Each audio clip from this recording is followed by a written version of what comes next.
ভারতে ও আরাকানে মুসলমান নির্যাতনের বিষয়ে বাংলাদেশি মুসলমান হিসেবে কিংবা প্রতিবেশী রাষ্ট্রের মুসলমান হিসেবে আমাদের করণীয় কতটুকু ছিল এবং সেই করণীয় আমরা কতটুকু পালন করতে পারছি। উল্লেখ্য একটা কথা বলি যে আরাকানের যে স্বাধীনতাকামী সংগঠন আরসাপ প্রধান তিনি বাংলাদেশে গ্রেফতার হয়েছে, অথচ বাংলাদেশের উল্লেখযোগ্য কোনো রাজনৈতিক সংগঠন কিংবা উল্লেখযোগ্য কোনো ব্যক্তিত্ব এটার প্রতিবাদ করেনি।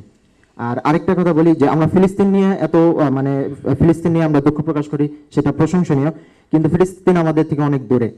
আমাদের পাশে আরাকানে আমাদের ভাইরা আমাদের বন্যা নির্যাতিত হয়, ভারতে নির্যাতিত হয়, কিন্তু সেখানে আমাদের উল্লেখযোগ্য কোনো বক্তব্য থাকে না, আমাদের কোনো লং মার্চ থাকে না।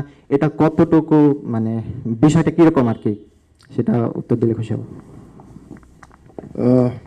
প্রথম যে বিষয়টি মনে রাখতে হবে আপনাদের, যে সমস্ত দেশের কথা বললেন আপনি, ভারত এবং আরাকান বা মিয়ানমার, তারা আলাদা স্বাধীন রাষ্ট্র।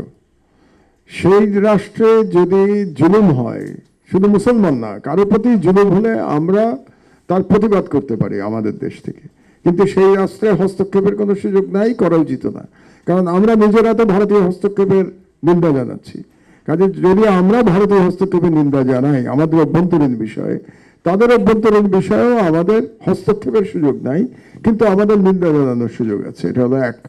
দুই, কেউ যদি অত্যাচারিত হয়ে আমাদের দেশে আসে তাহলে তাকে আমাদের আশ্রয় দেওয়া উচিত, যেটা আমরা মিয়ানমারের ক্ষেত্রে আমরা দিয়েছি।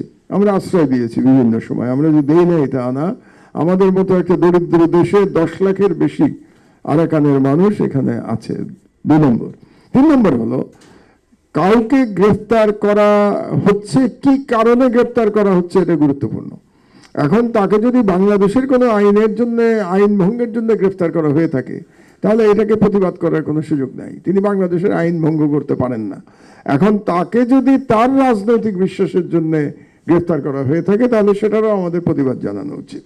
4 নম্বর, আপনি ফিলিস্তিন অনেক দূরে এটা বলতে পারেন না, কারণ মসজিদে আল আকসা আমাদের ইমানের অংশ। মসজিদে আল আকসা, প্রত্যেক মুসলমান যতদিন না মসজিদে আল আকসা মুক্ত হবে ততদিন এটার জন্য আমাদের যার যার অবস্থান থেকে লড়াই করতে হবে। কাজে ফিলিস্তিনের ঘটনার সাথে ভারত এবং আরাকানের ঘটনা এটা মিলিয়ে ফেলা যাবে না।